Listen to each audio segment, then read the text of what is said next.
Hello guys, नमस्कार। एक बार फिर से मैं आलोक मिश्रा आप सभी का बहुत स्वागत करता हूं। हर इन्वेस्टर को अपनी लाइफ में कुछ ऐसी कंपनीज की खोज रहा करती है जो उसके वेल्थ को कई गुना कर सकें, उसको मल्टी बैगर रिटर्न प्रोवाइड करके दे सकें। आज मैं आपको इस वीडियो के माध्यम से उन सभी पैरामीटर्स पर बात करने जा रहा हूं जिनके थ्रू आप एक मल्टी बैगर कंपनी की खोज कर सकते हैं और स्टॉक मार्केट से काफ़ी अच्छी वेल्थ बना सकते हैं। तो आइए बगैर टाइम को वेस्ट किए हुए उन पैरामीटर्स पर चर्चा करते हैं।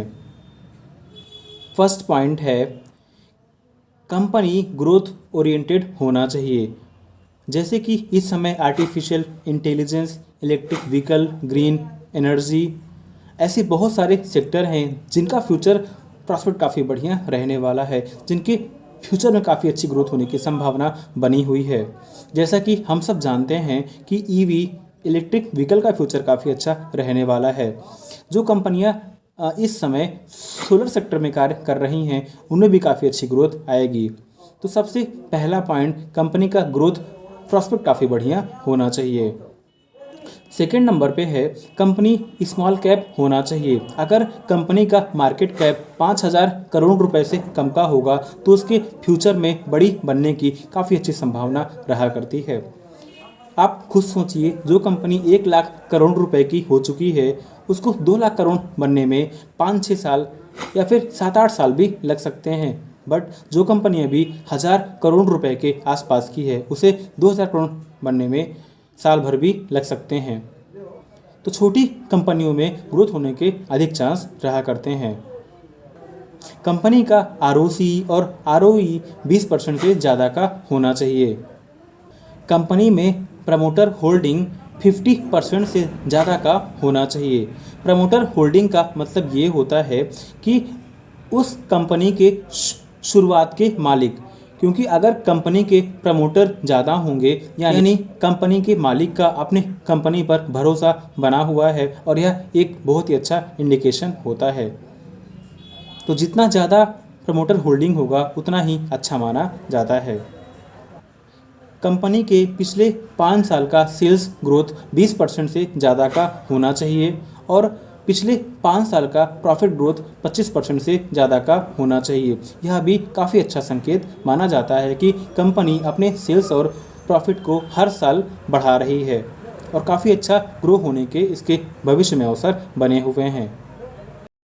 कंपनी में पी रेशियो 20 के आसपास होना चाहिए।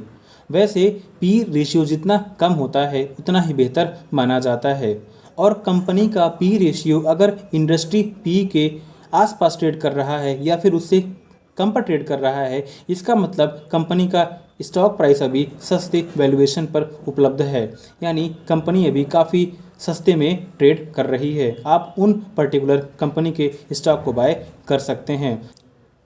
कंपनी के पास डेप्ट ना के बराबर होना चाहिए। हालांकि कंपनी के पास कुछ डेप्ट होना भी काफ़ी अच्छा माना जाता है। इससे मालूम चलता है कि कंपनी अपने फ्यूचर को लेकर के काफ़ी उत्साहित है। कंपनी कैपेक्स का प्लान भी कर रही है, यानी कंपनी अपने बिजनेस को एक्सपेंड करना चाहती है।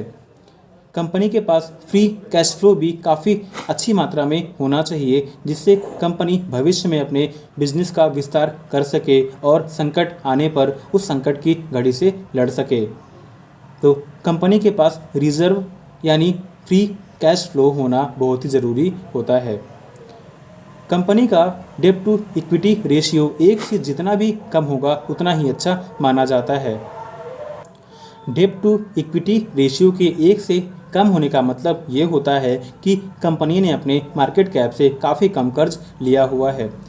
डेब्ट टू इक्विटी रेशियो 1 से जितना ही कम होगा, 0.1, 0.2 होगा, उतना ही अच्छा ये माना जाता है। कंपनी के पास अगर कम कर्ज होगा तो कंपनी भविष्य में काफ़ी अच्छा ग्रोथ कर सकती है।